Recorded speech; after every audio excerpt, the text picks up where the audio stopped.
Hey, Trek Delta, how's it going? I don't go into the cities much. Hey, Adonis Adams, how's it going? Guys, check this out. You two are the first to see it. I just opened this thing. Um, this arrived the other day. Hey, Wesker Knight of Cinder, how's it going? Yeah, I thought it'd be a nice night to just sit out and have a little bonfire and open this thing. It's pretty neat, right? It's shinier than I thought it would be. Check that out. How's it going? Hi, Noah.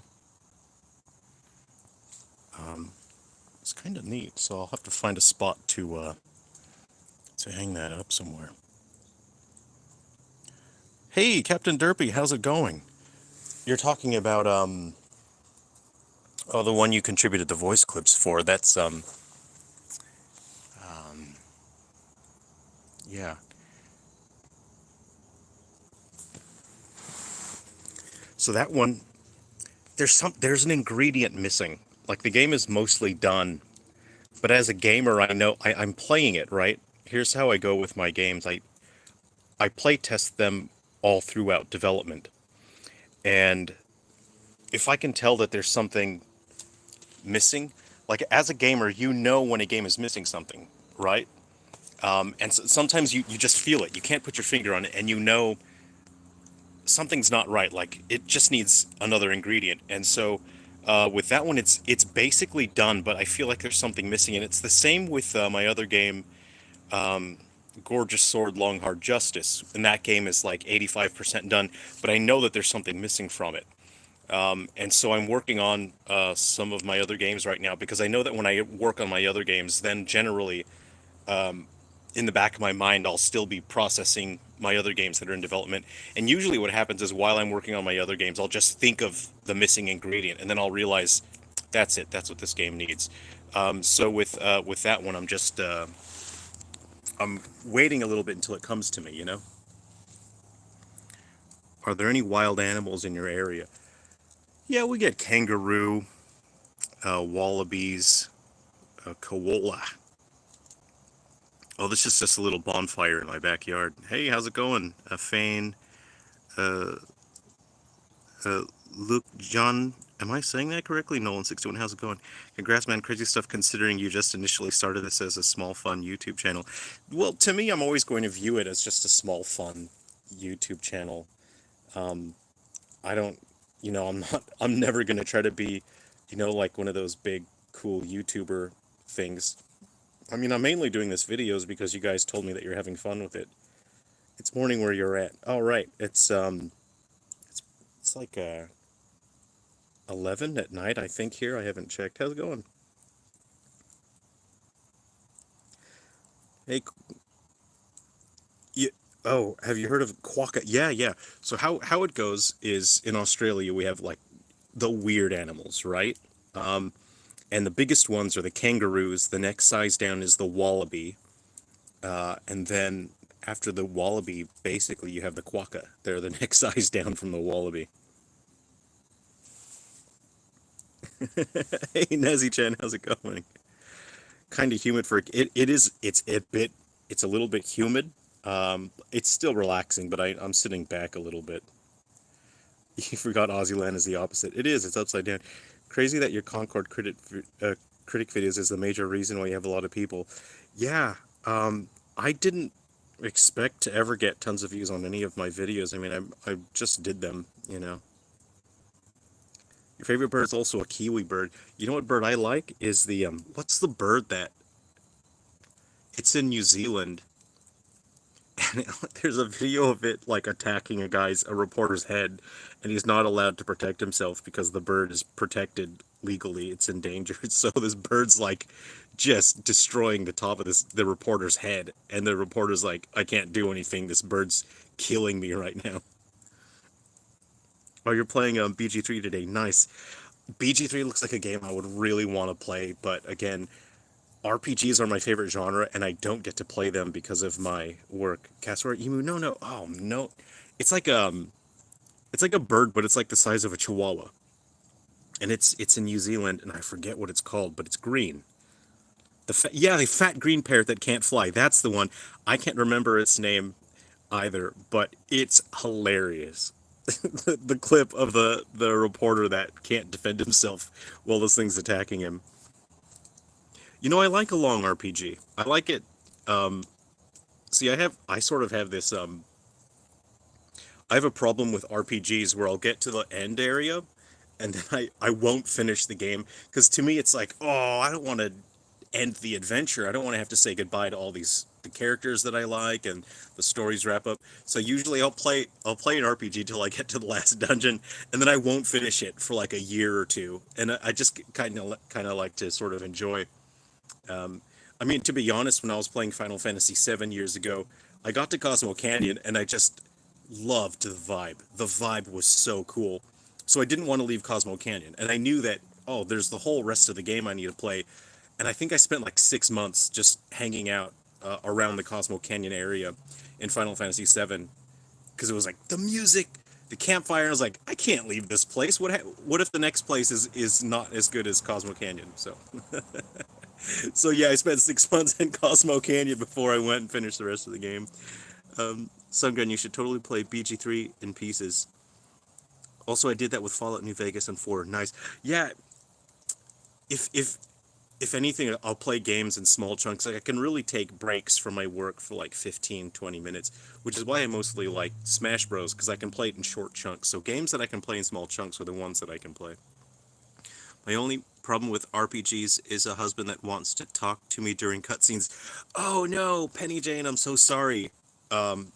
I know what it's like to have someone just talking to you while you're trying to watch the scene, and it's like something important. There might be something emotional or important going on with the characters, and then someone's talking. I'm so sorry for you. My pro is already 111K. I watched you for the first time with a Concord video. Thank you, Concord, for existing just for this moment. I'm so grateful that people are here just to hang out. It's been just so much fun just having a laugh in the comments. Put this here. And I can be totally honest with you guys. The only reason I made those Concord videos was because the developers were openly attacking and belittling gamers. They were insulting gamers. They were insulting you guys. And I left it for a couple days and I thought, well, surely Sony are professionals. What Sony will do, Sony will issue a statement and they'll say, oh, we don't stand by what the developer said. And after a couple days, Sony did not stand up for the gamers. And I thought, what is up with that? Why didn't Sony stick up and defend the gamers? Why is Sony sticking with the developers of Concord who are openly insulting gamers? And so that's why I made those videos. And I did a couple of the suit videos and the analysis videos was because I was not happy as a professional working in the industry, as a developer, as an artist. I was really unhappy with the way that they just openly attacked gamers. And I thought, like, surely someone will issue a statement and say that's not right. It's not okay to insult gamers that way. And so I made those videos just to stick up for people because I thought that's bullshit is what that is. You can't just attack people like that. Yeah, Sony is incompetent. I absolutely believe that, Potato King. They're incompetent and they are morally bankrupt and creatively bankrupt. I knew the guy who called people talentless weirdos. Oh, hold on. Let me see if I can scroll up and read that. We basically learned animation together. Oh, you actually know the person.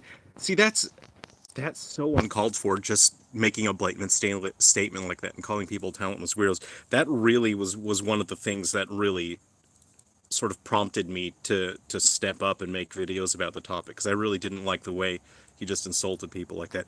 Any software you can recommend to learn basic 3D modeling? Blender Blender is extremely good because it has a lot of community behind it and there's a lot of resources for learning Blender and it's also free so you can hop right into it.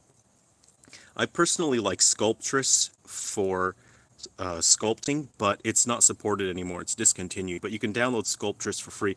I like it because it doesn't have a lot of features, so it gives me a chance to just focus on improving my basic skills for sculpting. But Blender 3D is what I would recommend because it's free and you can use it just starting out. You can learn on it, but it can also produce industry ready assets.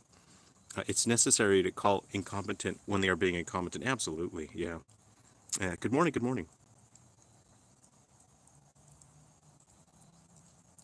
Godot or Unity for 2.5D games? I would say both are good options. I think Godot is easier to learn. The entry level for Godot is a bit easier.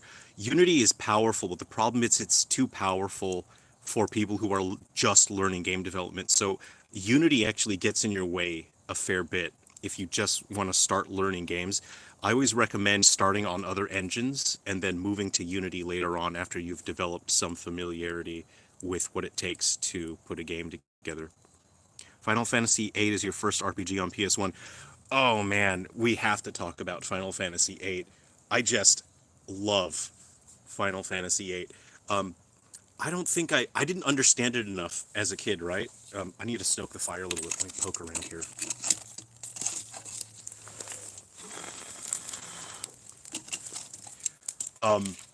But I was just absolutely in love with the Final Fantasies on the PlayStation. But eight, man, the battle music. Oh, when I hear that battle music, I just want to hit things with a whip. You know what I mean? With the Quistis, with that animation.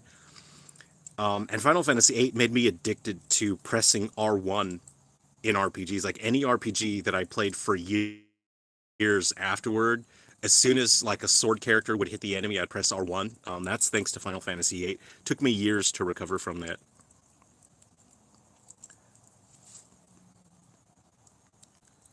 Yeah, Gunblade Trigger. That it was satisfying. I had a problem when I started playing Final Fantasy X. Was I couldn't stop pressing R1 when I was playing Final Fantasy X, and of course that was thanks to Final Fantasy VIII. Personally, my favorite was 6, 7, and 10. There's something really magic about 10. Oh man, 10's something really cool. But 8. Here's the thing with 8. I'll waste hours just drawing magic with 8, and then like just to junction it. But then I get I don't know if anyone has junction anxiety. But in 8, 8 I have junction anxiety because I don't want to use any of my magic because it's junctioned, and so I end up not using any. But like 8, you can just break the game with the junctions and then just make your physical attacks absurdly strong. So you kind of don't need magic, to a certain point. The junction system is still confusing to this day. Absolutely. I think it's the problem. See, I didn't use it my first playthrough when I was a kid because it was too complicated. I just came from the materia system. I was I absolutely loved materia. And 8 was too complicated. So I came back to 8 as an adult. So in my 20s I replayed 8, and then at that point I was much less stupid. I got smart enough in my 20s to finally start understanding the junction system.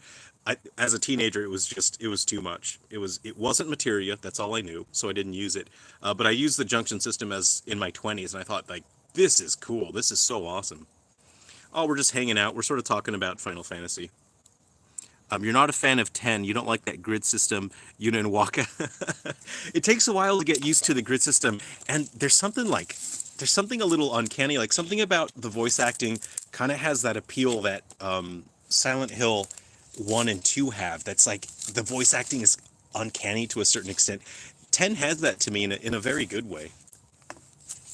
But it's like it to me it works in Final Fantasy X because it feels like people are sort of disconnected from the world around them in 10, right? And a lot of that has to do with the brainwashing of the religion in 10. And so having a sort of disconnected, uncanny feeling to the voice acting really works for me in 10 because it makes me uncomfortable to a certain degree. You know what I mean? Are there mosquitoes? Oh yeah, absolutely. So I've used bug spray, and then the smoke sort of deters the mosquitoes a bit. You make MMORPG private servers, and I made my own server of Final Fantasy 11. I'm learning it. I have over 300 different servers. Nice, awesome. I really like the card game in 8. I was almost going to start buying. See, in 8 it's triple triad, but in 9 it's Tetramaster. Is that what it is? I was going to start putting money into that, 20 years ago I wanted to buy the cards, and I thought, no, that's a big sink. Um, FF8 intro song was a shock to me. Do you mean the M2 Xanarkand? That's one of the first things I learned how to play on the piano. You know what song always gets me is that like metal, that heavy metal track that plays as Titus is doing the Blitzball game. That song is cool. What time is it? I think it's almost midnight here. I'm looking forward to some new Final Fantasy Tactics. Oh man, the fact that we never got a Tactics 2 is kind of heartbreaking to me. Like I tried playing the Game Boy Advance one, and it doesn't feel the same because in Tactics Advance you're playing as little kids and then they get sucked into this alternate world, so it has a totally different feeling to the original Tactics where you're playing in a world that just exists, and not this sort of Narnia realm. Whereas Final Fantasy Tactics Advance was that was basically like Narnia, wasn't it? And then the DS had one, didn't it? Grimoire, something about a grimoire. You have Shin Megami Tensei server. Oh, cool. But that game is very hard. People told me to play the other Shin Megami and Personas to understand. There's so many. It's hard to keep track. I can't even remember which Shin Megami Tensei games I've played. The names are kind of hard for me to keep track of, so I forget which ones I've played. It's 1 p.m. Here on Sunday in the UK. Yeah, I think it's 11 or close to midnight here in Australia. The first 5 hours of Final Fantasy 13 are like my favorite first hours of a JRPG ever. Those animations are super beautiful. That game is gorgeous, regardless of what people think about the story or how it's like a corridor simulator. It is beautiful. And the fast storytelling hooked me faster than most that I remember. Yeah, Bonfire Hangout. Hey, welcome. Are you referring to Vagrant Story with the Grimoires? No, the DS had a Tactics, had a Final Fantasy Tactics. It was something with a grimoire. I played a fair bit of it, but again, it felt more like a sequel to Final Fantasy Tactics Advance. 13 looks great. That is true, but that is the only good thing I can say about the game. I sort of Stockholm syndrome myself into thinking that I liked 13, and what really sort of it the battle system for 13 isn't really what I want, because you're sort of like you're swapping your roles or whatever they're called, but the entire battle system basically relies on that. And I like a system where you have more direct control over your characters, and it's more about planning ahead of time with the equipment and all the fun magic bits, and then you get to have your strategy during battle. And really, 13 just boiled down to picking the right, job class or whatever at the right time. The rebirth of 7 is amazing. I watched streams that compared to the old one. They revived it very well. Oh, cool. I love the battle system in 12. 12 is kind of like an MMORPG, but single player, isn't it? They had the Gambit system in that, didn't they? I never finished 13, noped out in the last dungeon, and the battle system is boring. You can press X most of the fights. For a long time I tricked myself into thinking that I really loved 13, because I liked the characters, I liked the story that they were telling.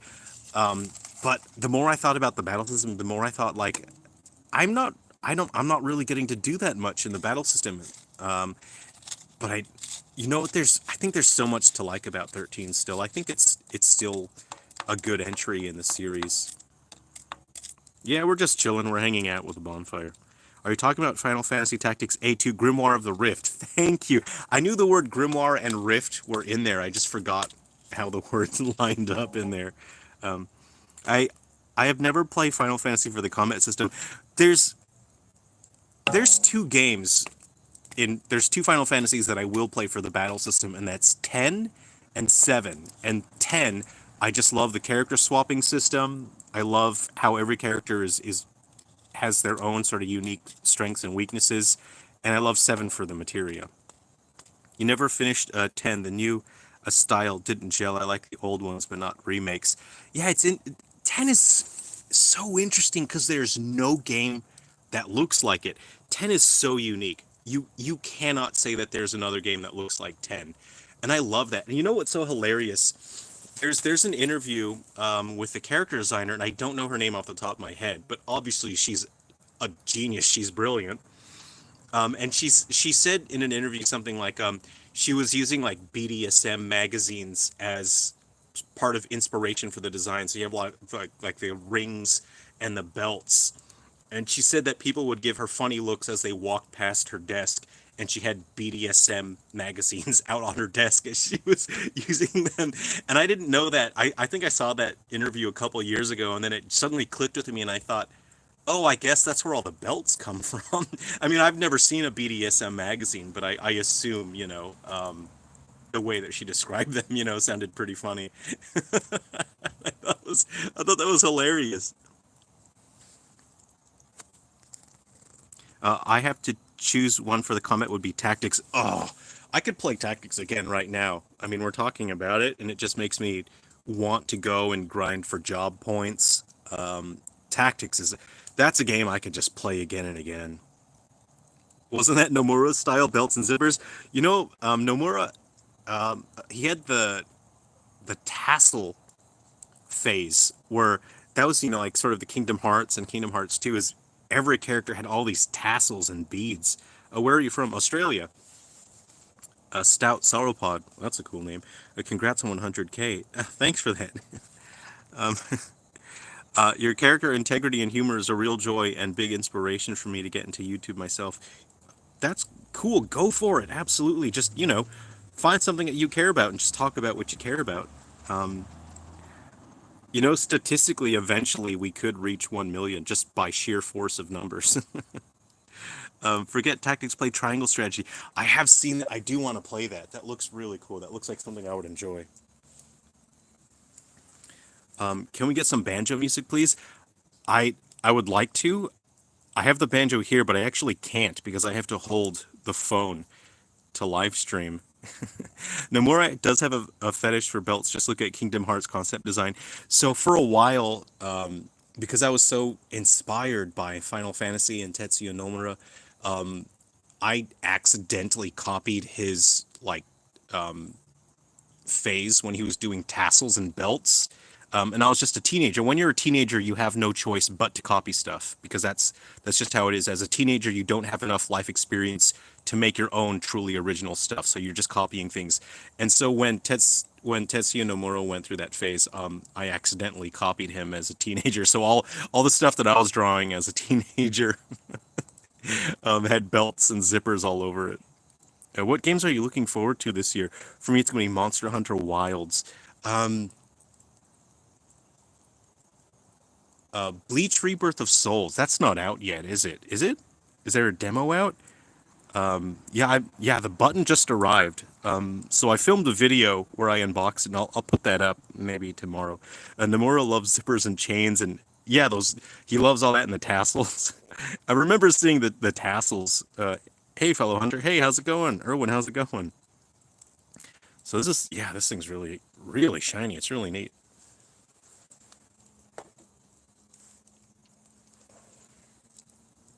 Yeah, bonfire. So look, my banjo's here, but I can't really play it because I have to hold the phone. Also the phone is picking up the heat from the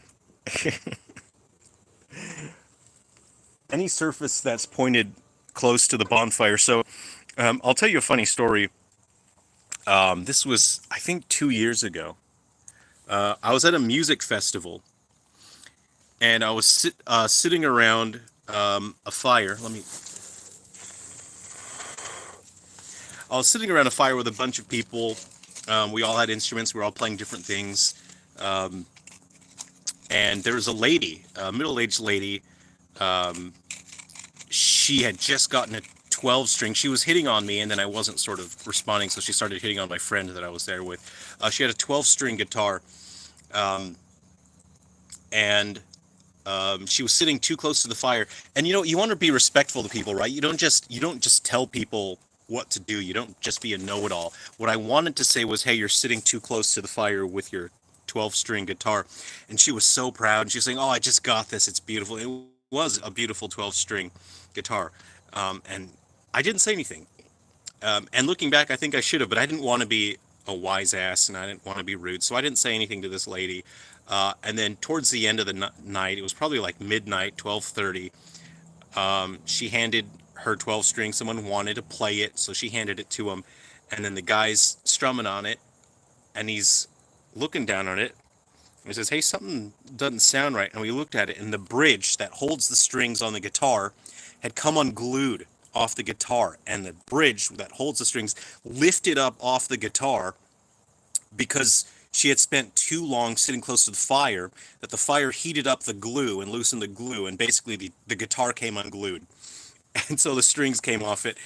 And I felt so bad, and this lady's freaking out. She goes, I just bought this. Oh no. And I'm kind of thinking, see, that's, I don't know if I should balance out being like a nosy know it all, or maybe I should have said something. I don't know, but I thought it was pretty funny. I told that story to a luthier, and he was just laughing his ass off. He was like, oh no. And so, yeah, I mean, if you guys are going to sit by a bonfire and play guitar or something, then don't sit too close because the glue will melt and you tear your guitar apart. Were you at Tamworth? No, this was at St. Albans. Do you know St. Albans?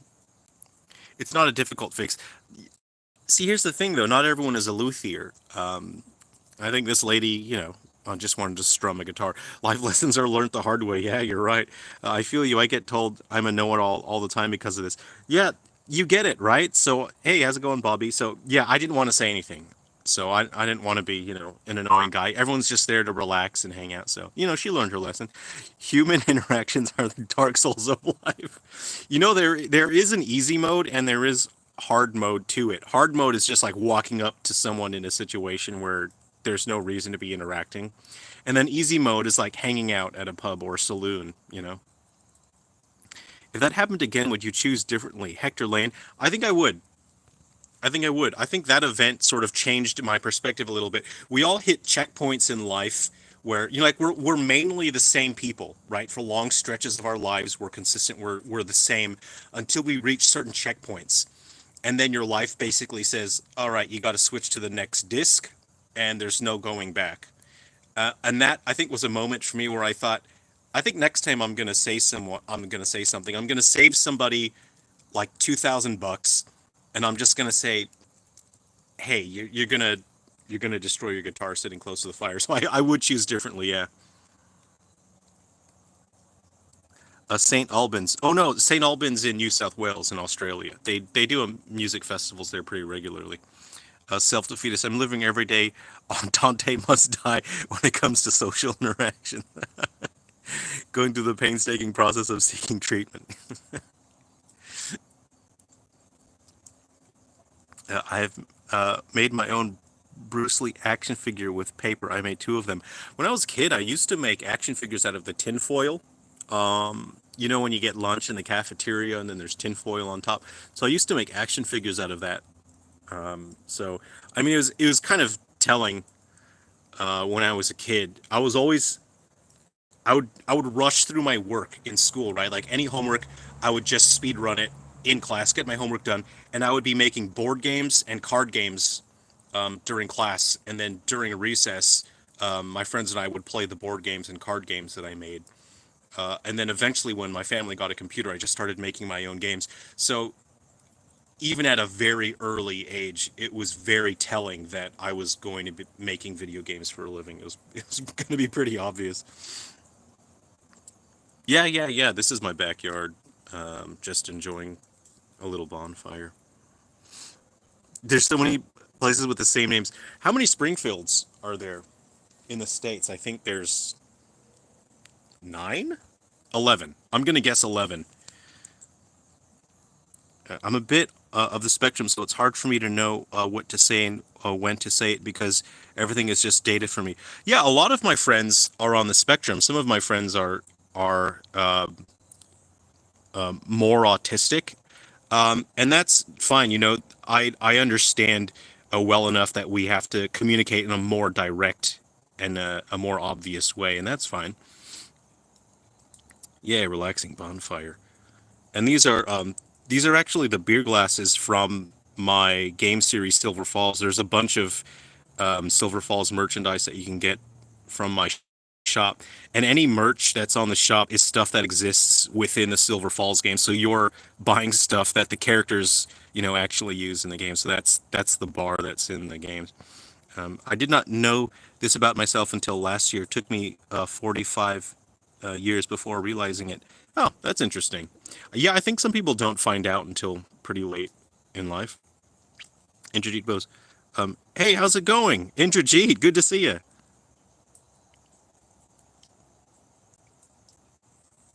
Uh, yeah, I do have Animele on the list, but I'm redoing all the graphics and the menus and everything, so that's taking time. I'm more intrigued by all the mugs you have. Yeah, yeah, I did a video sort of explaining the story behind that, and they're just they're just a reminder for me to focus on the positive stuff and have fun and be my own person. When I was a kid, we used to blow up our GI Joes with firecrackers. Sid from Toy Story.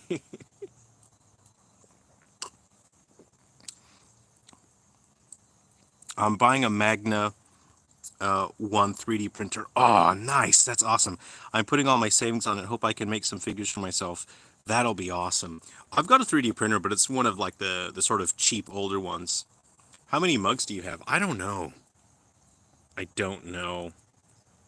There's a bunch. I don't count, but there's a bunch. Indrajit, this movie confuses me. What was Bruce Lee doing downstairs when his friend was getting beaten up? Is it was that the one that came out like a couple of years ago, kind of recently? I haven't played your Silver Falls games. I have a DS and Switch. Which titles do you suggest to start? Um, I don't actually. Do you know how to use emulators to play Game Boy Color? Because a lot of people tell me that they played Silver Falls Galaxy Bound Curse first, and that's on the Game Boy Color. And you can download the ROM for free. People told me that that was their first one, and they really loved that as the entry point to the series. But I'm making a full remake of Galaxy Bound Curse for the Switch. So it takes the original game that's available on the Game Boy Color that you can play for free, and it's a full 3D remake with more modern graphics and more in-depth, complex mechanics. Because it's on the Switch, I can do more. It'll be multiplayer as well.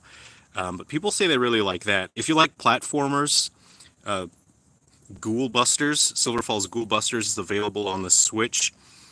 So if you like, uh, like retro platformers, people tell me they really love Ghoul Busters. Scrolling through my backlog, don't know what to play. Bonfire's welcome. Sometimes my backlog intimidates me. I'll spend like 10 minutes scrolling through it, and then I'll just decide to go back to work. And it'll turn out that I've just wasted my 10-minute break on looking at my backlog instead of playing a game. Hey, Elenon! Good to see you. Game of Death. Yeah, yeah. Oh, that's a cool movie. Yeah, that's really interesting. I think, yeah, I saw that, I don't know, 2 years ago, I think.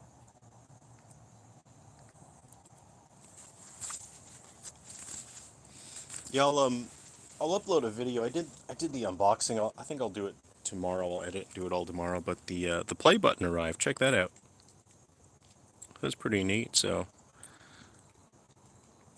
yeah, but I'm doing more homebrew games for DS and PSP. But I have to balance that out. I do my commercial games, but I also want to do a lot of the homebrew stuff. You know, it just gives me a chance to just focus on just fun and creativity and working on the older game consoles is it's so cool. It's basically just a dream come true, and it's wish fulfillment being able to put games on old consoles. So yeah, I enjoy doing that stuff and just putting it out for free so anyone can enjoy it.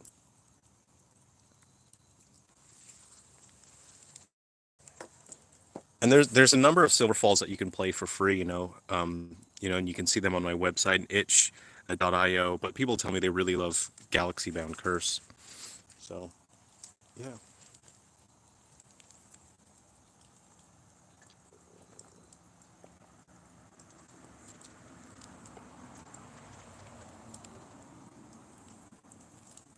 So, can anyone tell me about Final Fantasy VII Rebirth? Because in remake, I didn't really like the time ghosts. Right? Did they wind back the amount of time ghosts in Rebirth? Is there less presence of the time ghosts? Because it just kind of felt like they were making fun of the original Final Fantasy VII fans that just wanted a faithful remake. It felt like they were making fun of those people that just wanted a faithful remake, and I don't know, it just kind of I felt sort of like I was being kicked out of being a Final Fantasy VII fan by remake because of those weird time ghost things. Did they sort of reduce the presence of those in Rebirth? Because I actually haven't seen that much of Rebirth. I haven't played it.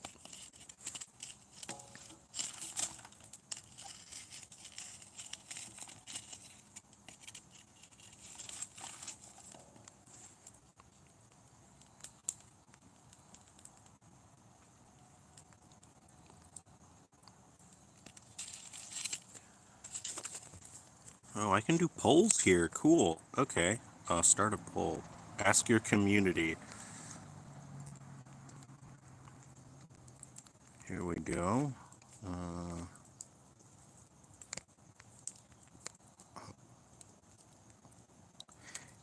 Is it is it just me, or does anyone else have anxiety when it comes to spelling the word cinnamon, and they have anxiety that they're going to spell it wrong? Cinnamon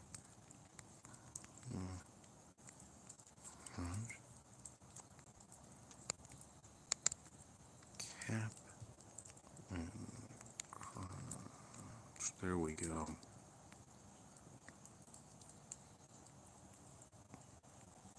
All right. You mean spelling any? Um, uh, Peter. I like watching your videos. Oh, thanks for that. Thank you, Trevor. I'm at work right now, so I can't hang for long. But God bless you, Jarrell, for being a positive individual and reminding us about why we love games. Thank you so much. I really appreciate that. Thank you for that. I'll keep doing my best. I'm at a point in my life where I don't think I'm gonna shift much as a person. So I think staying a normal human being is probably going to be pretty easy for me. I have anxiety spelling disappointment. I absolutely know where you're coming from. I spell that word very slowly whenever I'm spelling it, or disappointed. I actually like Final Fantasy 16 though. They made bold changes to the gameplay and storytelling. It's not everyone's cup of tea, but I've beaten the game twice. Nice. That's a good sign. If you can play through a game twice and enjoy it, that's a very good sign. I always look up the spelling estimates. Yeah. I have a cinnamon fragrance in my room and I cannot live without it. I'm gonna I'll reveal something very telling here. The other day I realized that you can just buy the little pack of cinnamon, like a little bottle of it, and I have been putting cinnamon on everything. There's ground cinnamon, which is kind of bitter, and then there's cinnamon sugar, and I've been putting that on everything. And that's kind of my thing right now. I think it's fun to like find a new thing and then base your entire personality around that. So right now my entire personality is based around putting cinnamon sugar on everything. Here's a trick. You make yourself some microwave popcorn, put cinnamon sugar on that. That's basically my whole personality right now. I'll find something new. I'll find something new to replace it eventually.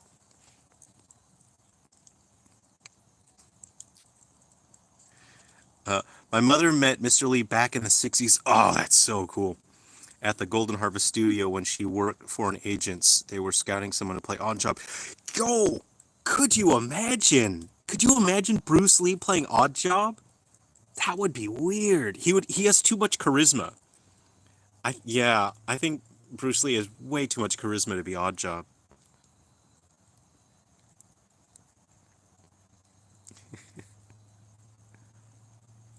Hey, Cardcun, I'm not camping. I'm just in my backyard, just having a nice, relaxing bonfire. Indrajit, I never understand what happened to this movie. Like, there are so Chinese and American actors in the film, and they even continued the film after Lee's death. Didn't they? Didn't they do like cardboard cutouts, and they put like Bruce Lee's face on the mirror? over another actor, like, man, that's it's almost as distasteful as what we do these days when an actor has died and then we want to keep using them, like a like Weekend and Bernie's situation. It's more like speed up and not remake, more like a new timeline. See, I'd prefer if sort of the marketing for Final Fantasy VII remake was honest, and if they said it's basically like a an alternate timeline or something else. I would have preferred if they were honest, because I thought it was just going to be a because in the marketing in the interviews they said remake would be a faithful retelling, and it wasn't. It's kind of like a new story. So I kind of felt like I was lied to a little bit, and that's kind of why I feel a little bit sour. And it felt like they were making fun of people that just wanted a faithful remake. They were sort of saying like, "Oh, you want that, you nerd? Well, too bad. You're gonna get whatever we give you, and you'll like it." And I there was that sort of attitude, and I felt really sort of insulted by it. I thought, I don't know why they have to be so aggressive about it.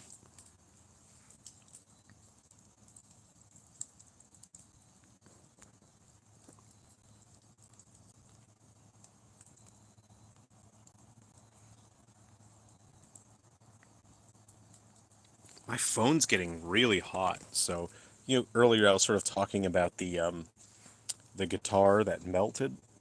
My phone is getting really warm here.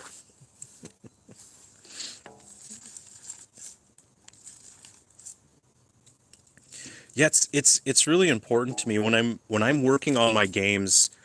I always make sure that I approach them as a gamer, like a gamer's first mentality is I'm constantly playtesting all throughout development, and I'm looking for things that I like or don't like as a gamer. I need to identify if a game just doesn't feel right or if it's missing something.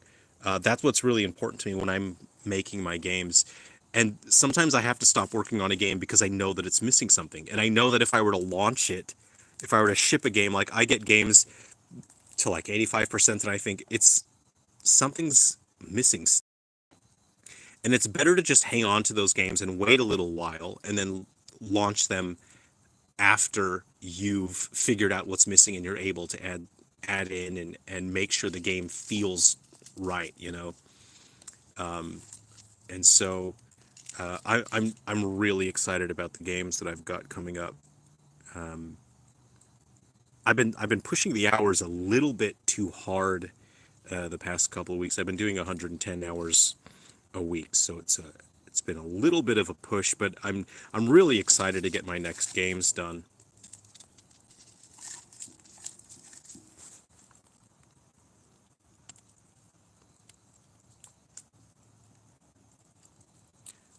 This is weird. The chat is stuck for me. It's not moving. The chat is stuck, and I don't know. I don't know if it's because my phone is getting very warm. So I guess my phone chat will catch up whenever it feels like it. Forehead of security.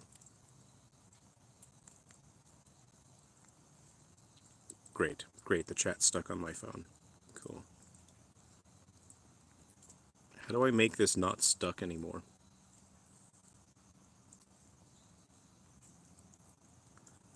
Ooh, looks like Cinnamon Toast Crunch is the better crunch over here. So, does anyone feel gaslit when, if you've ever like destroyed the top of your mouth eating Captain Crunch, and then you try to commiserate with a friend, right? You're talking with a friend and you're saying, "Man, I had Captain Crunch this morning. Top of my mouth is utterly destroyed."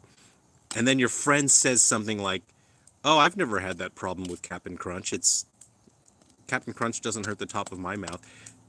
Does anyone else ever feel betrayed? Because that has happened to me. I have had friends tell me that Cap'n Crunch doesn't hurt the top of their mouth, and then it feels like I can't trust that friend anymore because I kind of feel, wait, no, it's that's just how the cereal works. The cereal scratches the top of your mouth.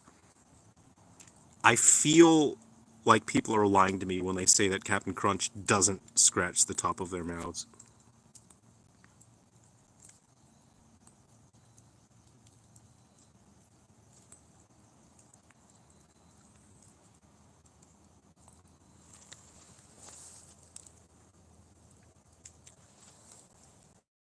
Cool. The chat disappeared. I don't know how to make the chat come back. I I don't know. I don't know what happened.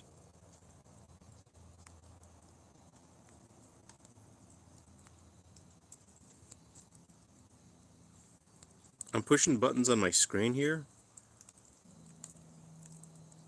All messages. Here we go. Okay, it's back. The chat is back. Sorry, everyone. The chat's back now.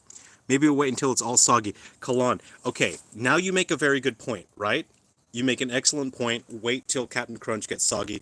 The problem is that Captain Crunch is very unpleasant when it gets soggy. It's not like, say, for example, like a Fruity Pebbles, or like even a Cinnamon Toast Crunch. It's all right when it's kind of soggy. I mean, Cinnamon Toast Crunch is a little unpleasant because it's kind of like, I don't know, it like sticks to the top of your mouth. Captain Crunch is not good. It has like a sliminess to it, when it gets soggy. Kids in America eat Razor cereal. What the hell? Yes, Orphans Internet Diary. So if you haven't had Captain Crunch, it's basically razor blades ground up into a little rectangle, and then that's a breakfast cereal for children. Captain Crunch does that for me, but it's so good. I know. Trust me, I know. I like a Cinnamon Toast Crunch. I like an Oops All Berries. I used to actually eat the berries out of the Captain Crunch with berries, and then they made the Oops All Berries, which was excellent because that saved me a lot of work. Never seen Captain Crunch in the UK. I wouldn't though. As an adult, I don't think I would want my mouth to be sliced up at that point. It's a conspiracy. I prefer toast. I'm a much simpler eater these days.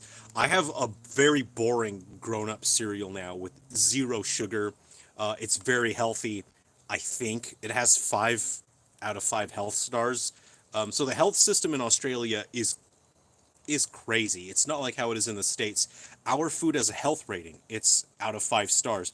And so how Australian health works is you look at the food health rating, and if the food says 3 out of 5 stars, that means that it restores 3 stars of health. And it depends on your own health meter. But like my breakfast cereal is a 5 out of 5 stars for health. So that's basically like a full heal if your max health is 5 stars. That's how Australian health works. Hey, Gabe. Good to see you. Bacon and eggs. I For a while I was all about omelets. I was just like making all kinds of different omelets every day. I would just like put different stuff into an omelet.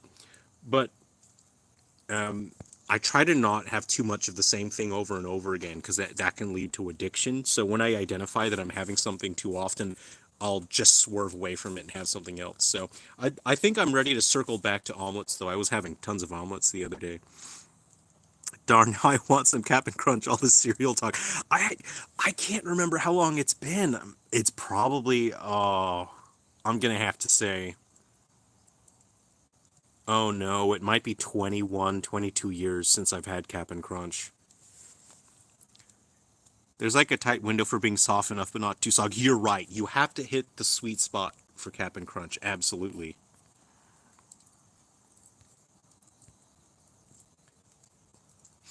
You would call me a pommy, I think, but I'm being old school. Yeah, pommy. We use the word pommy regularly. That's a pretty common, normal.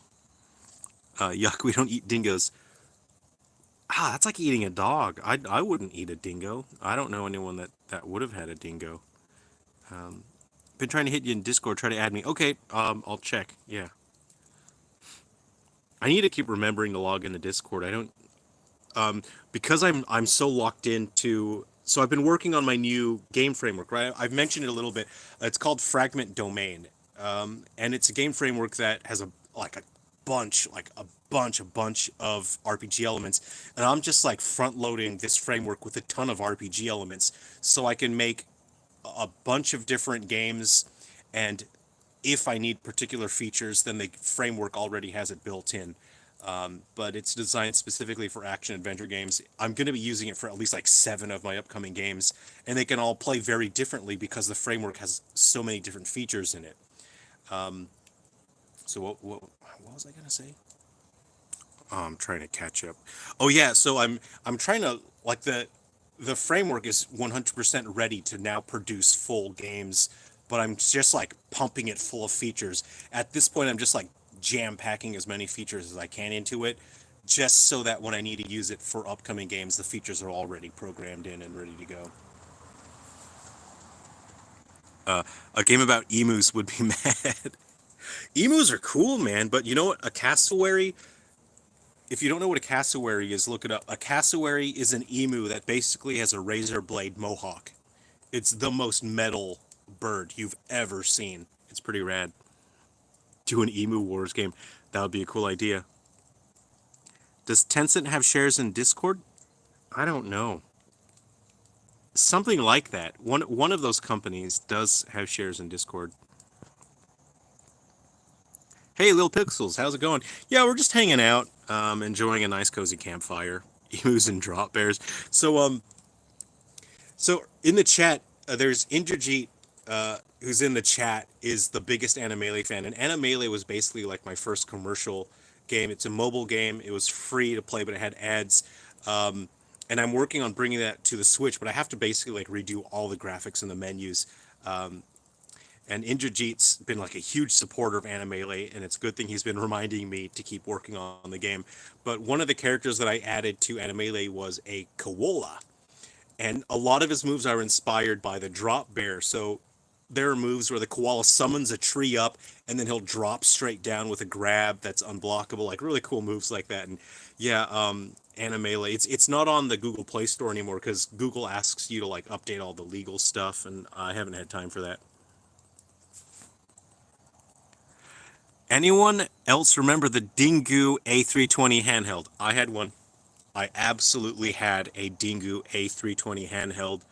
I would play my RPGs on that. I played my Super Nintendo RPGs. GBA,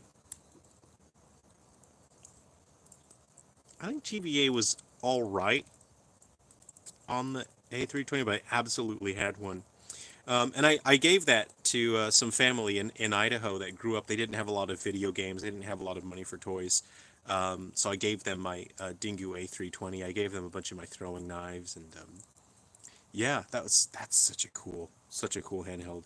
It fortunately led to what we have now, which is a bunch of awesome retro handhelds, which I'm very proud of myself. I have done a great job of not buying more retro handhelds because I have enough. I have too many, but they're so cool, but there's too many. And you can get stuck accidentally buying too many. Does anyone here use retro handhelds? You need to make an RPG about Australian bloke bogan that has ripped jeans, rides a kangaroo, and hits people with a chain, and gains health drinking lager and prawn Barbie, and you fight spiders. Says Super Mew Kitty Cat. You know what song got stuck in my head the other day? This is really problematic. I saw the ad on YouTube. It's Tui's. I feel like a Tui's or two. That's an old ad, and it is stuck in my head. Not good. I don't think you should legally be allowed to make catchy jingles for things like alcoholic beverages. I think it sends the because like music, like you can basically hypnotize people if you have a catchy jingle, and I don't think you should legally be allowed to use it for alcoholic drinks. I think it's a little too powerful, is what I'm saying. Cassowary is modern dinosaur. I think a rhinoceros is a modern dinosaur. Look at a rhinoceros, right? And I like to call it a rhinoceros. Tell me that's not a modern dinosaur.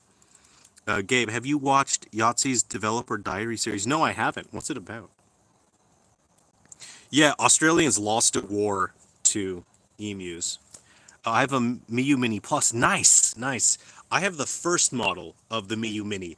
That is a great handheld console. Oh man, if you need a reliable handheld console that just works and it's just well built, Miyu Mini is excellent value for money. It's really hard to beat that when it comes to value for money.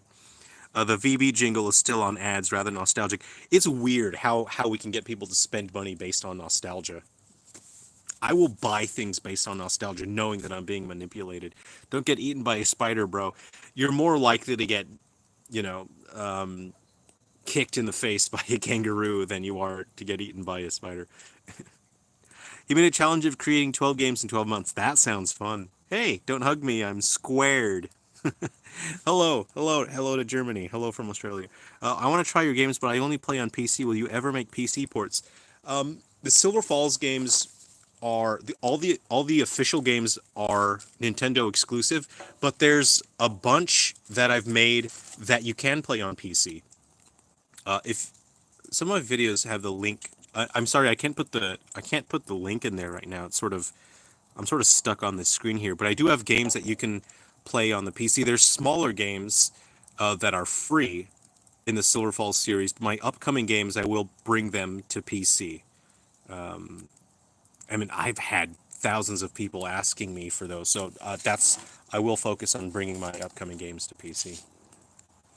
I was using a 3DS Vita as a retro handheld. Hey, Saberpath, good to see you.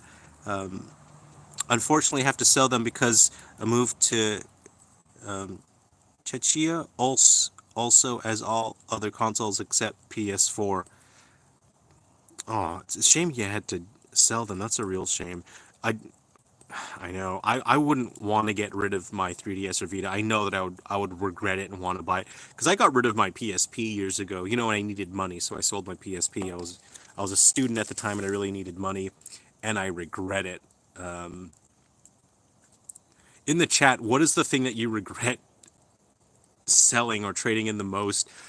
I sometimes I wake up in a cold sweat, thinking about how I traded in Haunting Ground for the PS2, and that's already rare. Like when it came out, it was already rare. It's a Capcom survival horror game. It came out basically like a week before Resident Evil 4, so Haunting Ground had absolutely no chance. I traded it in, and I think I got $8 store credit. And I don't think I'll ever forgive my teenage self for doing that. And it's like, you didn't need the $8 store credit. Keep the PS2 game. Keep it. So that's I think that's the the one regret I have in life is teenage me was an idiot and traded in Haunting Ground. And I think, why did you do that? Why? You're more likely to eat spiders than vice versa. I've heard that. I've heard that you eat like 32 spiders a year or something in your sleep. Like when you're sleeping, spiders go into your mouth and you eat them. 32 of them a year, something like that. I hope that they are small spiders, whatever they are. Money's tight in my country. Should I buy Nintendo Switch or Steam Deck? I can only afford one for the next 5 to 6 years. It really depends on what you want to play. I don't I don't know that much about the Steam Deck because I don't have one, but I do know that they're more expensive than the Nintendo Switch. A Nintendo Switch is much cheaper, but it really depends on what you want to play because with Nintendo Switch you can only play Nintendo Switch games and that's it. Whereas Steam Deck, you have access to, way more games. You have, whatever launches on the Steam library you can play on the Steam Deck. And you get so many games that generally are good quality that go on sale for very low prices on the Steam store. So Steam Deck, if you can afford the Steam Deck, you have way more options with it. I also have the Trimui. I don't know how to say the Trimui. I've never figured out how to say that properly. Model S, which is the smallest retro console I have. It's shaped like a normal, everyday card size. That is small. Wow.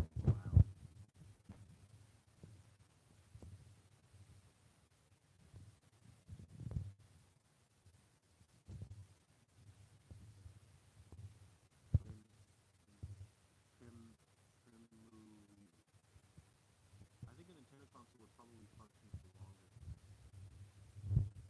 Nintendo console is there's less sort of there's less things that can go wrong. Compatibility is basically 100%, and it's just gonna work. Like you don't have to fiddle around with a Nintendo console. They just do what they're supposed to do. There's no sound. The sound died. Hello.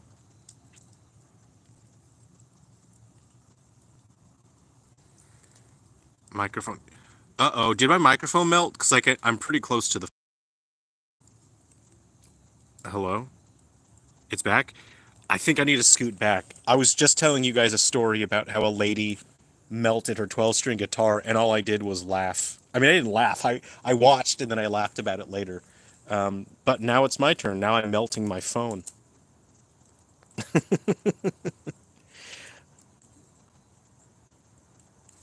Yeah, so for anyone that's just joining, this came in the mail, the play button. It's pretty exciting. I did an unboxing video. I just recorded it now. I'll need to edit, and then I'll upload it. So yeah, thanks everyone. Thanks for helping me get that. My phone is actually melting though. You may need to pick up a heat sink from JCar. I think so. You know what? The last time I did a stream in front of a bonfire, I actually had a couple of ice packs, and I would hold the ice pack to the phone, and I forgot to do that. I forgot to grab an ice pack. Icarus, but microphone. Yeah, you're right. I sat too close to the bonfire. I flew too close to the sun. Thank you. Thanks for the congratulations. Thank you. Which is, it's crazy because I think out of the only thing that I can brag about on YouTube is I think I'm the person that's doing YouTube the most wrong. Like, I'm doing all of the things that they say you shouldn't do. I'm doing things the opposite of what you're supposed to do. So I'm just so grateful that we've reached so many people, and we're having so much fun here. But I'm confident I'm doing things the most wrong possible. You never say subscribe. Well, like, I know that people are not idiots, right? Like, we all know how to use YouTube. If you like a channel, you'll click subscribe. Like, everyone knows that. So I think it's insulting to tell people to like and subscribe because we all know that already. We know that if you like something, you're going to click like, you know? Who's they? The experts, the mysterious experts. Currently, the PS5 Pro is on sale here for around €670. I would have only considered getting it at this price if it had a disk drive included, since you can't even buy them separately currently. Are you serious? Wow. That's rough if you can't even get it separately. Yeah, I would not buy a console that is digital only. For, you know, I know for a lot of people it's not a big deal because they're happy to be all digital, but for me there's a 0% chance I would ever have a console that's just digital. I'm trying to pick this up here. Come on. Come on now. Ah, nice. That's good. Oop, just melting my phone a little bit. My phone is getting... Mr. Sungren, microphones and cell phones work with a magnet. When the magnet heats up, it loses the properties and demagnetizes, so it will mess up your audio input. Wow, thank you for that. That's very educational. And now I'm just going to lean. I'm going to lean back a little bit now. I'm leaning back. I won't do online only. I will not own nothing and be happy. Yeah, that's so... I just don't trust it. I don't trust that sort of, oh, it's always online, it's digital only. I just really don't trust it. When a channel tells me to subscribe, I do the opposite. I think it's insulting. And it's, you know, like, I trust people. If they're going to subscribe, they'll do it. They don't need to be told to do it. You know, like, early on when YouTube was new, it made sense, but it's like everybody knows what's up, you know. There's no point in saying it. Does anyone have YouTubers where, oh hey, FazeBeast, how's it going? Does anyone have YouTubers where they get tired from watching them, like their energy levels get sapped? Like, I have people that I've been subscribed to for years, right? But for some reason now, like, they're exerting too much sort of fake energy, right? And so I'm watching people that I really liked 2 years ago, but for some reason I'm getting exhausted from watching them. Like, I watch a video and I feel like I'm losing energy from watching them because they're trying so hard. And I kind of think, like, what's going on, man? Like, just dial it back a little bit. And I'm getting tired of people yelling at me. AVGN was a great YouTuber. Now he is lame like a lame horse. Aw. Well, I don't know, like, people change, and he's gotten older and he has a family, you know. Oh yeah, I feel that content creation burnout. Depends on my mood, though. Time changes people. Yeah, it happens with most YouTubers, to be honest. Yeah, because they always evolve into clickbait for some reason. Yeah, and it's weird because there's people that I really want to like. I really want to watch their videos. I just want to enjoy them. And 2 years ago, they still felt like real people. You know what I mean? Like it felt like they were real people making videos. And then after 2 years, their voice changes, the way they speak changes, and it's I don't know, it's exhausting. And I just wish that they could take a step back and say, this is I've taken it too far. This isn't how a real person acts. And I don't know. I don't know if that's just fixed, if that's part of YouTube. And it's really sad because there's some people that I have unsubscribed to because it's just their channels became unwatchable. And I want to keep supporting them and I want to keep watching them, but every time I see their video, it makes me tired. Yeah, I don't. I thought I was alone in that. If I see AI generated thumbnails, I deliberately ignore them. I hate getting clickbaited because I like watching sort of like cryptid stuff and like scary stories. And sometimes I'll open a video and then within 10 seconds you can tell the whole thing is AI generated. It's so irritating. And it's just slop. And then I have to go back, I have to find them, and I have to click don't recommend channel. It's really frustrating. AVGN can't retire because he has a contract and I think his main source of income, so they will milk him to death. Oh, so it's like a Hugh Jackman in the MCU. He'll never be able to leave. But a lot of people watching tend to spoil it by saying things like, I had to speed it to 2 times speed it up because they're so impatient. I don't.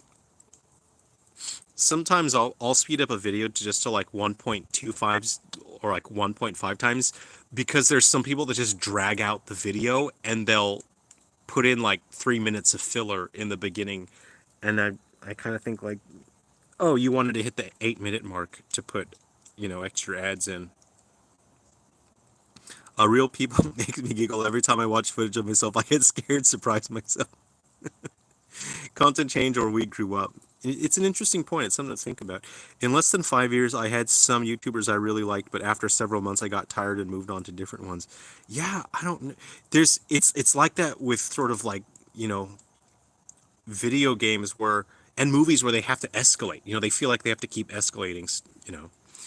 Is this the Australian outback? No, I'm in just like normal Australia, the populated portion of Australia, and this is just the backyard. But in the outback, there's barely anything out there. It's just empty. It's especially frustrating if you want tech recommendations, and then a lot of videos are AI narrated videos. Oh yeah, that's really frustrating. And there's nothing of value there. It's just automatically generated, and it's a waste of time. There's nothing of value to watch it. The best litmus test for becoming jaded/grizzled is fart jokes. Roasting marshmallows. I don't have marshmallows with me. I actually wasn't planning on roasting anything. Otherwise, I would have brought, because I have those extendy forks. You know, One time I burned myself because it's metal, and it was my first time using it. Obviously, metal heats up, right? It was my first time using it. I burned myself on it, so I've learned that lesson real good. Khaled, you're so nice that it's hard to deal with people. IRL. I I love dealing with people in real life. I love meeting strangers and turning them into friends. I just love hanging out with people. Have you ever noticed people copying each other down to the cadence? I have seen that, absolutely, Darklight. I have seen channels where I watch them and I think, oh, you watched a channel that was very successful and now you're just copying their formula and their voice. And I mean, I'm not one to criticize. I can't criticize on that because that's their strategy. And I can't criticize anyone because I think I'm doing everything the opposite of how you're supposed to on YouTube. And I'm cool with it. I'm fine with it. I'm having fun. And it's like, for me, it's important to just like not try to be somebody. I think a lot of people that I see on YouTube are trying to be somebody, and they're trying really hard, and they sort of feel like, oh, this is the persona I'm going to have. I need to make sure I have this persona. But if you do that as time goes on, you have to keep escalating. You have to keep exaggerating your persona more and more. And for me, it's not about that. I'm not here to be a persona or a YouTuber. And so it's pretty easy for me to just be myself. I don't have to elevate. I don't have to escalate. I don't have to put on, a fake personality. And I think if I take that approach, I don't think I'll ever change, because I'm just me. I mean, I'm literally just turning the camera on. I'm just hanging out with you guys, and I think that's fun, and I think it's a grounded way to do it. Here's me thinking he's deep in the outback, dodging and surviving. No, sometimes I have done camping. I think I've done a stream camping. But the next time I go camping, I'll see if I have reception, and I'll take you guys with me. We can hang out. We can go to the mountains, because I love hiking and camping and backpacking. So the next time I go out, I'll see where I have reception. I'll see if I can do a live stream there. That's and if I take a laptop with me, I will take a laptop, and I can do work out there. So when I settle down for the night after hiking and camping, I can get some work done.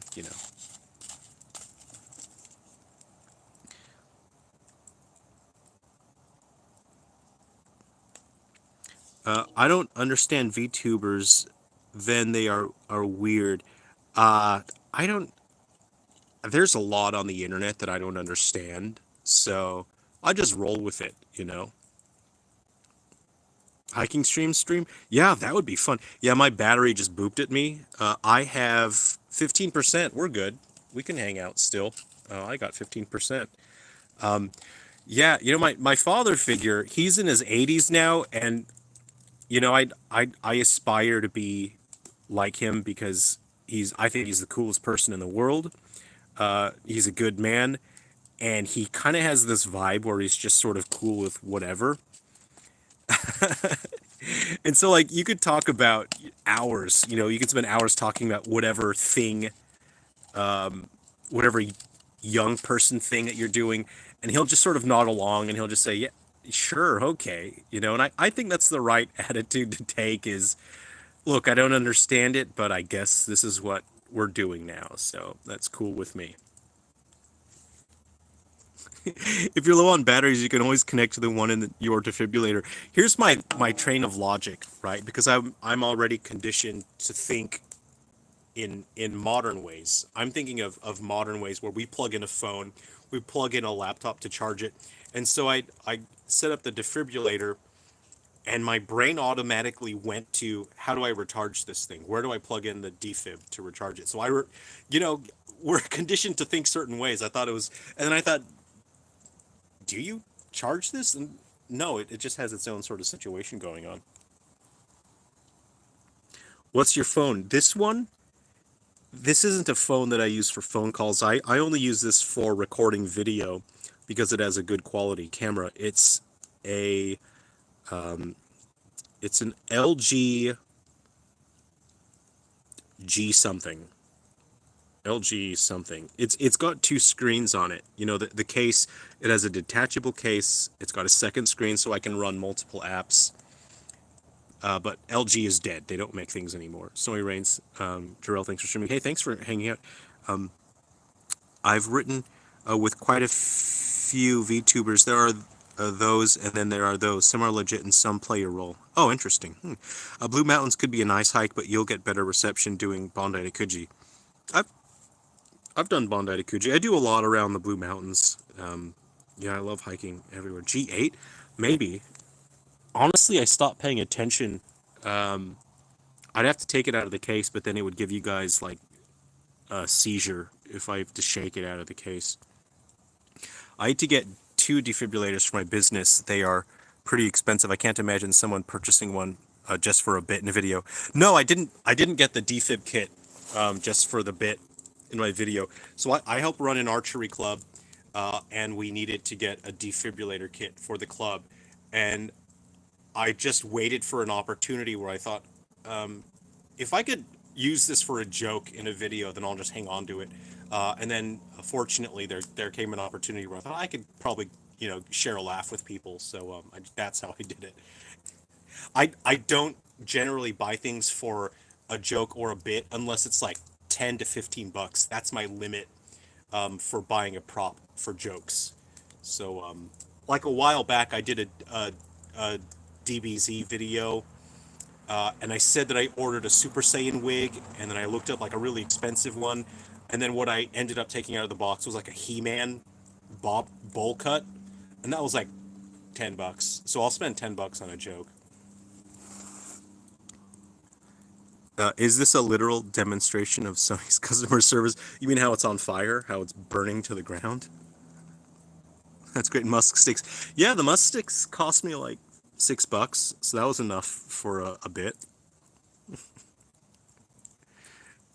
Stumbled on your live. Where are you? I'm just in my backyard hanging out, just relaxing with a bonfire and just enjoying a relaxing beverage. This is a good contrast to the pessimistic and nihilistic stuff I see from Asmongold. The internet, it's weird because we're sort of pushed towards that with the internet. I don't fully understand it, but it's just a trend. It's a trend with the internet, you know. I think the algorithm rewards it. I used to do vids long ago before the adpocalypse to talk on important issues while showing artwork. That's awesome. But YouTube didn't like me talking politics. Well, YouTube doesn't actually like my normal the stuff that I like doing. The stuff where people comment and they say that they genuinely really enjoy the videos. Like I look at the comments, I try to respond to as much as I can, and the videos where people express the highest amount of enjoyment are the videos that get the least amount of views. So it tells me that YouTube doesn't like the positive fun videos, but people like the positive fun videos. Do you know Campbelltown? I live 20 minutes from there. Yeah, I know Campbelltown. I'm familiar with that whole area. I like to play pool in the pubs around there. There's a couple different music clubs around the place. So yeah, I drive around that area. I play music around those places.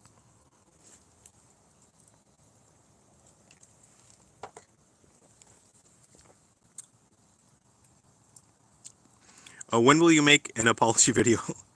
Every YouTuber has one. Maybe make a skit. Well, we'll see. I don't know. I've got a ukulele, so the ukulele is already ready.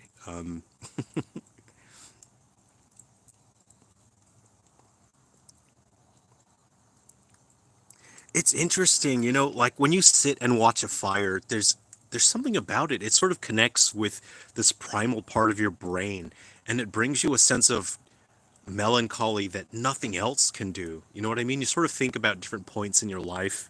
You sort of think about what's going on, and it brings you a sense of calm in a way that nothing else can do. Yeah, there's something really special about a little campfire, you know? Rage engagement is how every popular platform keeps engagement high these days. Yeah, the algorithm that's just how the algorithm does it. That's it, like this channel is a nice detox for me. That's a good compliment. Thanks for that.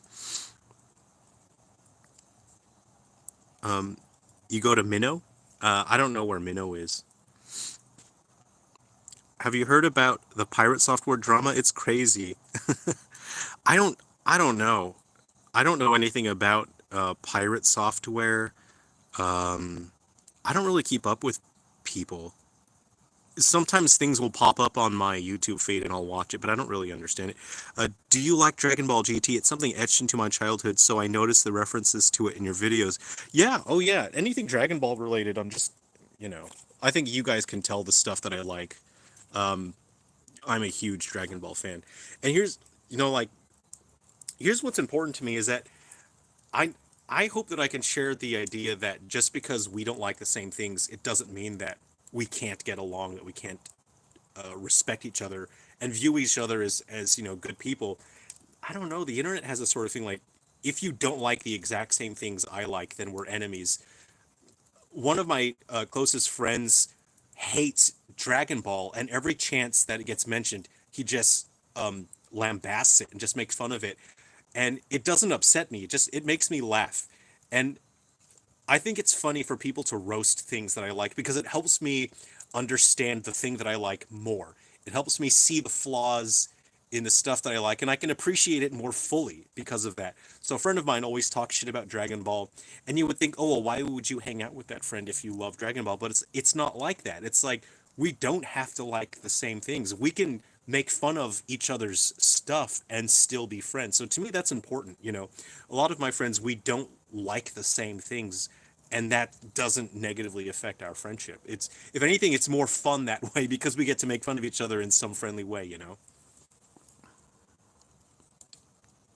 I like this fireside talk stuff. This is relaxing because we can hang out. I don't have to, you know, be a YouTuber. I don't have to pretend to be somebody because that's, I never have to do that because of the route that I've chosen with this channel is I don't have to be a persona. I don't have to pretend to be anybody. I can just be a normal. And that's, people will sort of say like, why do you keep saying you're a normal human being? Well, the point is that's all I am. I'm not anything special. I'm not a YouTuber. I'm just a human being. So that's why I say it.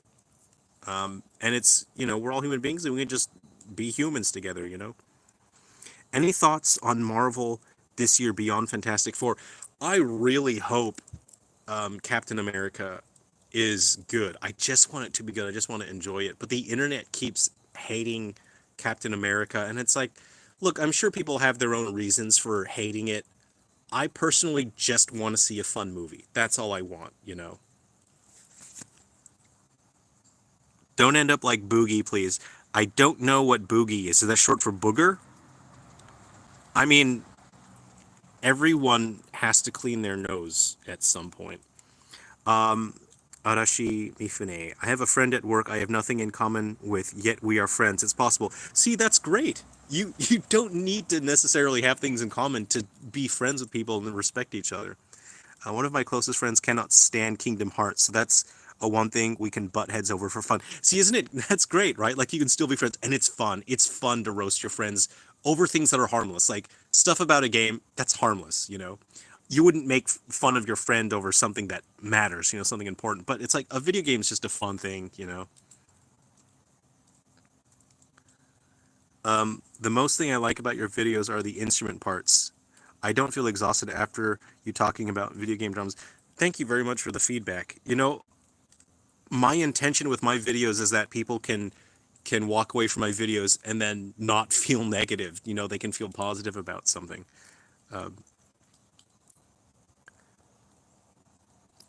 The actor hated on Cap. One thing I wonder, how can one make an isometric ARPG on your own?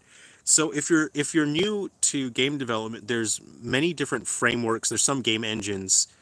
But say, for example, if you go to the Unity Asset Store, there's templates you can buy. You can buy a template, and so it has basically all the programming done. So you build your environments and your graphics and your story and music and sound effects, and you don't necessarily have to do all the programming, which would be extremely difficult. So it's absolutely possible to do that because there are templates for you. My battery's at 12%. We're good. We could still hang out. Don't become a lolcow. I don't know what a lolcow is. I feel a little left out. I don't know what a lolcow is. Boogie is a Twitch character that ended in shambles. My family hates Star Trek. Do you?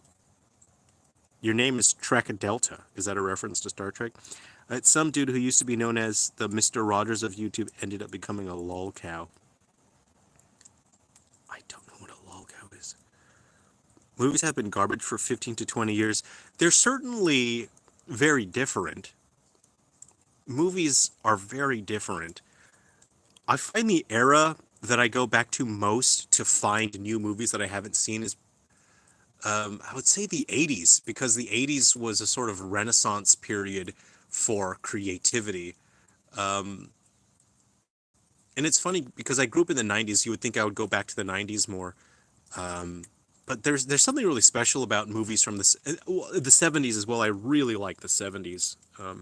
And that's kind of like the 70s is interesting because it's kind of like a filter off decade. There was something special about the 70s where things could be pretty inappropriate, and it was sort of, no one would get offended if things were inappropriate. So there was something really special about the 70s.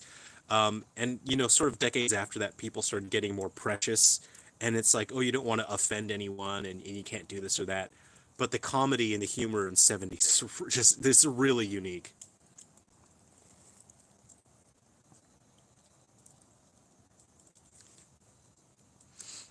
YouTubers either distance themselves from drama and other YouTubers, or they become the joke themselves. I really like, say, for example, Spawnwave. Spawnwave is just a palate cleanser. Sometimes I'll open a Spawnwave video just to cleanse my palate because he's so neutral on every topic. So it's pretty, yeah, it's relaxing, like a palate cleanser. I only watch films with RDJ, and then that's all I care about these days. Robert Downey Jr. He's great. That is a great actor, man. Jackie Chan and Bruce Lee. One legend died and one legend survived. I could watch a Jackie Chan movie any day. His movies are really entertaining. He's a great performer. Do you own a chin-up bar, amigo? No, I don't have a chin-up bar. Any body conditioning I do, it's mostly focused on the kind of things that you would do for outdoor and ranch hand work. So usually, sometimes I'll take a month or two off, and I'll spend time away from the office and video game development, and I'll just do ranch hand work. I'll go somewhere and just do just physical work somewhere else. So you get sick of sitting inside and just doing indoor stuff like that, and it's good to be out in the world, just experiencing a different work environment where you're experiencing the world instead of just sitting at a desk. It's important to do that every once in a while. Your voice is calming like a big kind brother. Oh, that's what a cool compliment. I really appreciate that. Robert Alexander, what's your five favorite games? Number one, Final Fantasy VII, Ocarina of Time, Breath of Fire. Oh no, Resident Evil 2, and Smash Bros. Ultimate. There we go. Five. That's my five games right there. I stumbled a little bit. Because things change. Things change a little bit as the years go on, but I'm gonna say that's my favorite five. I like the videos you make where you are our father and speaking to us in the first person. Those are fun. I really have fun with those videos. I bought newspapers. I haven't bought a newspaper in years. And then I thought, oh, it'd be fun if I did some videos where I started reading a newspaper. It just gives it that kind of vibe. So I actually bought a couple newspapers just to use as props. What's the phone percentage? We're all watching my phone percentage. Whoa, it's only 11. Guys, we're still good. We're at 11%. We're still good. Don't worry. There's a storm here in the east coast of USA. Oh, yikes! What state is that? There's a snowstorm here. Snowstorms are cozy. I really want to do a series of horror games, because I've made this new framework now, so I can make games of a certain style very quickly. And I want to just do like horror games, like you're trapped in a cabin and you're snowed in, or there's a storm. I think it'd be fun. Breath of Fire 3 for the win. Yes, Gabe. Look, Gabe, I knew we get along for some reason. There's Breath of Fire 3 is so special. That is 3 is a better game than 1. Breath of Fire 3 is the best in the series, but I grew up with 1, and Breath of Fire 1 was the game that inspired me to become a game developer. I have distinct memories of being a kid playing Breath of Fire 1, and I remember saying, when I grow up, I have to make games like this. I highly recommend a Beck Mongolian Chop Squad to you, especially you being a musician. Beck Mongolian Chop Squad. I'll look that up. Oh, come on. How can Golem not be on that list? Look, even the concept of a Golem game, I kind of think, what what was on your mind if you thought a Golem game would be appealing? And the fact that it just wasn't, it wasn't right. It wasn't ready. The concept, I think, is not a concept that can work. It's just not and this is why I'm sometimes I'll work on a game and I'll get very far along and then I'll stop working on it, because I realize you have to understand when the thing that you're working on, there's something that's just not appealing about it. Like, it doesn't have the right appeal. And I'll work on a game, I'll spend half a year on a game, and then I'll realize something's not right here. The appeal isn't right. And unfortunately, when it comes to AAA and you have millions of dollars of funding, you cannot afford to just stop working on a game and say, look, this is not appealing, we can't keep going. But you look at that Golem game and this is not appealing. This is not a concept that people will like.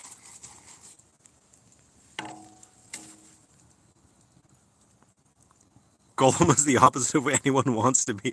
Ewok game sounds more appealing. Yes. Oh, absolutely. 100% agree. If they made an Ewok game, I would play that. Okay, I'm going to say this here. If they made a game called Caravan of Courage, I'm going to play it. I don't care what it is. If they made a Star Wars game called Caravan of Courage, I'm there day one, and I almost never buy a game day one. If it's like a Zelda game, I'll buy it day one. If they made a Caravan of Courage, I'm there. I'm there.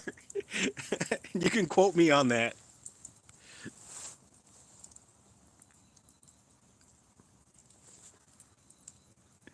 God Hand is the best fighting game ever. God Hand. Is that the one that has Final Fantasy characters in it? No, I'm thinking of Air Guys, God Bless the Ring.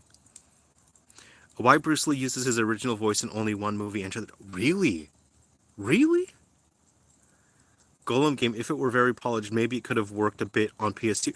Whoa, it's funny you say that, Hudson, because it feels like a PS2 game, doesn't it? You're right.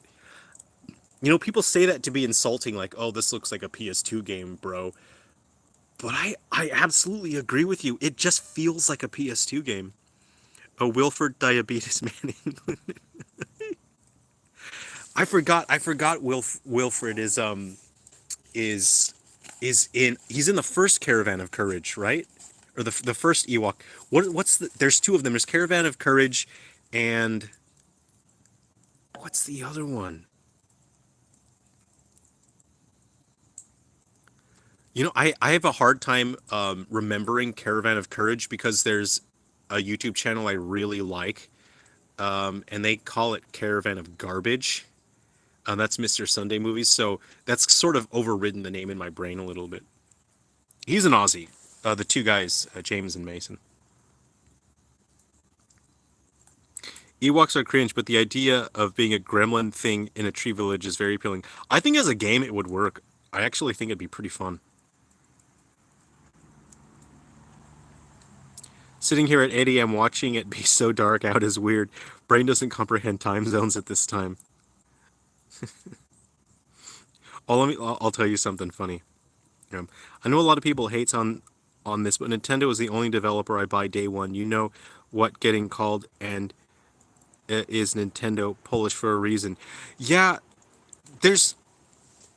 I mostly don't buy games day one, but if it's a Zelda or a Pokemon, I will buy it day one, and I think those are the only ones I'll buy day one. For a while, I was buying Resident Evil games day one, but I don't have time for Resident Evil games anymore, which is a bummer. I'd rather play Shrek 2 instead of Golem. Yeah, I'd play Shrek PS2. Hey, Kenan, how's it going? An Ewok-themed craft survival game. Now that sounds fun. Nuke GL, that sounds fun. Old kung fu movies have so much nostalgia, Drill. I myself said that I haven't watched them. I still create those sound effects by mouth and camera angles. I totally get you. I love kung fu movies. You know what I love watching is a bad Western, like a spaghetti Western. Sometimes late at night, I'll sit and just wind down for the night. And those are fun to watch. They're low investment, right? So they're kind of disposable. But there's just something really relaxing about it. But old kung fu movies are like it as well. They're just really relaxing. I have Star Wars Galaxy server and I made a Wookiee called Boo Chaka. Nice. Nice. It's the lost brother of Chewbacca. I'm at the beach, so it's very bright for me.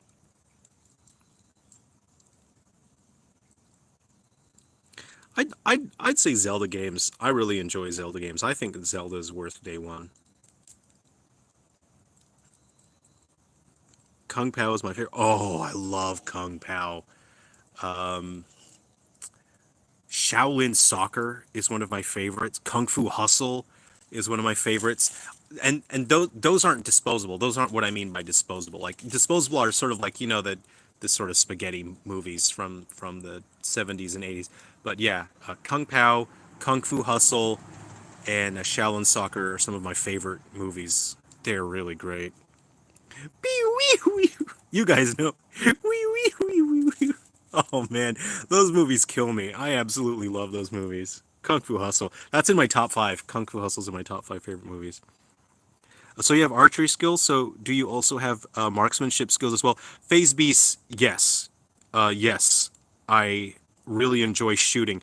So I've been doing archery for around 20 years or something like that. So I take it quite seriously. And then marksman skills. I do shooting. I really enjoy shooting. And I grew up in the States. I did a lot of shooting there. And I live here in Australia. And a couple of years ago, I went on this tall ship. I think they were back when Groupon was really prevalent, and I got tickets. So a buddy of mine went on a pirate ship in Sydney. So we're on a pirate ship, and then they have this sort of activity where they took old shotguns and they retrofitted the shotguns with lasers. So you're still firing what is a real firearm, but instead of firing a projectile, there's a laser. And they would shoot out these discs over the water. So we're here on a pirate ship. They're shooting out pigeons, discs, and then you have to, give it lead. You follow it with the shotgun. It's a real firearm, and you shoot it. And they had this scoreboard up, and it was competitive. So they had like 9 competitors. They all had to shoot, and each uh, thing can only be shot once. Each pigeon can only be shot once, and then the scores were showing up there, and people were getting really frustrated because I was shooting both pigeons before anyone else could shoot it. So, they launched them out at the same time, and I had my rifle or shotgun, and then you just give it lead and go, and I would go, pow, find the next one, pow, and I was getting it. And by the end of it, I had like 90% of the score, and people were like, what the fuck, man, come on. And I felt really bad, and I thought, it's shooting. Shooting's fun for me. And I want to do my best. I don't want to go easy on people. I didn't know what experience the other people had. So I basically stole all the points from everyone. But that's because I've had years of experience shooting because I grew up in the States, and I take it quite seriously. Um, shooting's not a big activity here in Australia. And I felt really bad after that. And it sort of changed me a little bit. And I thought, I should have taken it a little bit easier, and I should have, so other people could have fun as well. So that's one moment in my life where I think back to it, and I think, okay, you don't have to be like super competitive all the time. Sometimes you need to read the room and then just dial it back a little bit so other people can have fun too.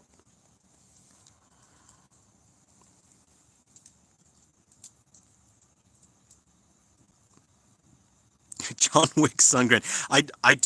I've done a lot of like speed shooting training and whatnot, so you can hit a number of moving targets very quickly in a limited amount of time, and it's fun. It's really satisfying.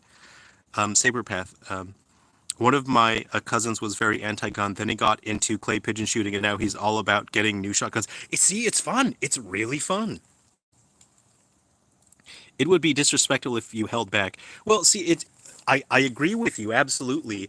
If you're in a competitive environment, and I think this was supposed to be fun, and I think I took it too seriously.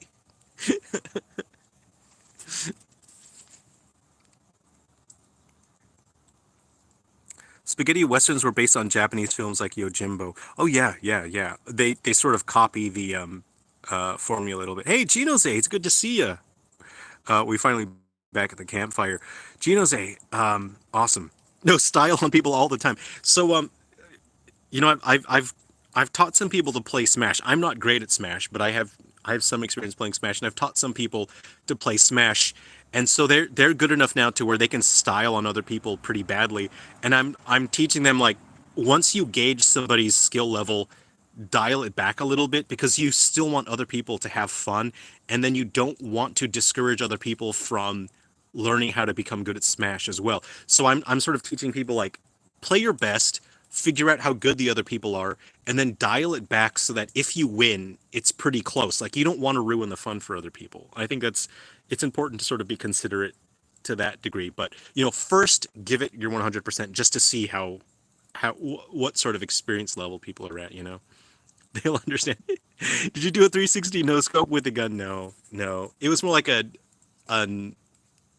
90 no scope. um, I don't want to discourage them. I want to encourage them by seeing what greatness looks like. Well, that's a good point, isn't it? Show them what power looks like. When I was in high school, I was one of the best fighting game players in my group of friends. It's a good feeling, isn't it? I had to go easy on people so they would play with me.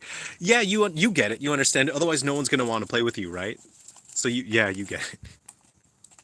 I pretty much learned how to play fighting games from a better player kicking my ass. Yeah, I was really bad at Smash for many years.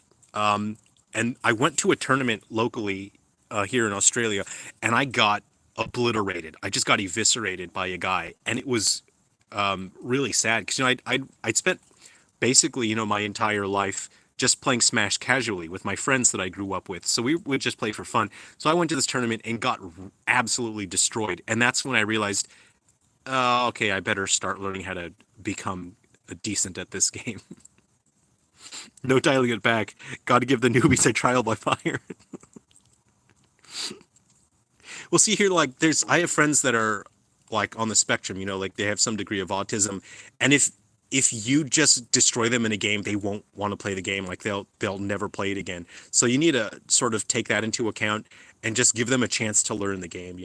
And I have a friend that's autistic, and I helped him learn how to play Smash, and he destroys me in Smash right now. So I'm now at a point where I have to push my ability level higher now because my friend is absolutely wrecking me. I have known guys who won't even compete due to the fear of failing. Whoa, you can't be afraid of failure, man. You got to compete. You can't let that stop you. I got the Minecraft Chinese Mythology mashup pack for the PS3 today. I found the soundtrack beautiful. People really like the Minecraft music, don't they? It's really soothing. I remember Sakurai was talking about Minecraft music, saying it was kind of too relaxing for Smash. This is new. Just doing. Hey, Kanya, good to see you, guys. My phone is at 6%. I think we're gonna be logging out pretty soon. My phone's dying here. It's I think it's past midnight now. It must be. Do you remember Angela Mao Ying? No, no, I don't know her. Is she a kung fu? When I first tried Dark Souls, I died thousands of times and I quit the game for 6 years. Later, I practiced and tried until I beat the game and love the series. Yeah, I have a couple games like that where they just destroyed me for a while, and then when I improved, I really enjoyed them. Yeah, I totally hear where you're coming from. Exactly, I wouldn't have ever become the horror of Virtua Fighter 2 if the older kids at the arcade didn't beat me off the cabinet so bad that I just wanted to leave the arcade. You don't like the vanilla Minecraft soundtrack. Oh, so you're talking about this mod pack that you got, huh? It's 1:30 a.m. It's 3 p.m. in Germany. I'd like to see Germany one day. Well, see, I love zithers and the history behind zithers and all the variations. And Germany, zithers come from Germany. Germans are the king of zithers, and they have all of the beautiful zithers. They have all the antiques. So I would really like to go to Germany to see the zithers that they've got. 6%, that phone will shut down in a moment. Yeah, we're going to hang out, and then I think a couple more minutes, and I think the phone's going to say good night here. I know you will log out, but let me ask you, they didn't reach the final level of Pagoda. What happened? I haven't watched the movie. I don't remember. I don't remember. I'd have to rewatch. I'm going to wish you a good night now as I think your phone's about to cut off. Hey, thanks for hanging out. Good night, man. We love you. I'm having a great time hanging out with you guys. I really appreciate it. Your voice is relaxing, man, similar to ASMR or something. Oh, that's pretty funny. I do understand that some people don't find challenges fun, though. Luckily, I have friends like that, those that like those intense matches like me. It depends on the game. Like, sometimes I boot up Resident Evil 3 and I put it on easy mode because I just want to shoot some zombies for a while. Sometimes I'll put a game on easy just to relax, and then sometimes I want that challenge. So it depends on the mood that I'm in. Before it shuts down, thanks for doing this. Hey, thanks for that professional traffic player. You rip off the apple. Find any cougars lately? Sungran? No, no. I'm gonna go to a couple music festivals pretty soon though. So we'll see. Thanks for hanging out with us. Great to see you, Saberpath. Take care. I'll check the Discord. I haven't logged into Discord yet, but you said you sent the friend request, so I'll check the Discord probably tomorrow. Your reaction was funny. You rip an apple bare hand. Yeah, it's just a fun trick. I thought I would when I was a kid. I thought I would go to bars and I would win money by betting people that I couldn't rip an apple in half, and then I would rip the apple in half, and then I would earn money. I never did it because it's a stupid trick that doesn't. It's dumb. It's a dumb trick. Finland or Japan, Hokkaido seem like nice places to visit. A good friend of mine is from Finland, so I would really like to see Finland. Moominland. Oh, my phone feels like it's melting. I'm too close to the fire. Those cougars.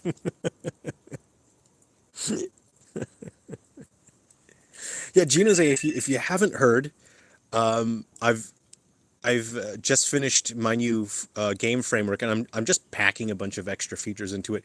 But I'll be using that for the upcoming Galaxy Bound Curse remake, which I'll be able to make extremely fast now thanks to my new framework. I'll be using it for the Undertaker framework. So Undertaker's is coming to the Switch with Undertaker's Collection.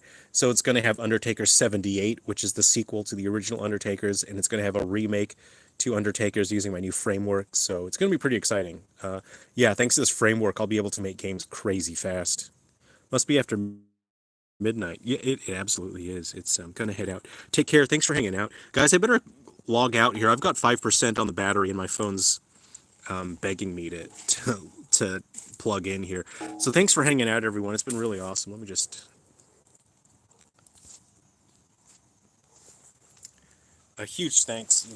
Thanks for hanging out, everyone. It's been a lot of fun, and thanks for helping me get. Thanks for. I don't feel like I've earned this. I feel like you guys have earned this because you guys. I mean, I could make a billion videos and it wouldn't mean anything. So you guys are the ones that actually earned this. So the algorithm won't work for me. The algorithm works because of you guys. So it's really you guys earned this. So I just thanks so much. It's been awesome hanging out. So we'll keep going on Avengers. We'll keep having fun. We got it. Thanks, everyone. All right, I'll keep up the daily uploads. I mean, obviously, I'm going to miss a day or two here and there when I have life stuff and whatnot, but, I'll keep up the regular, basically every day. Take care, everyone. We'll find more stuff to have fun and have laughs over. See you, everyone.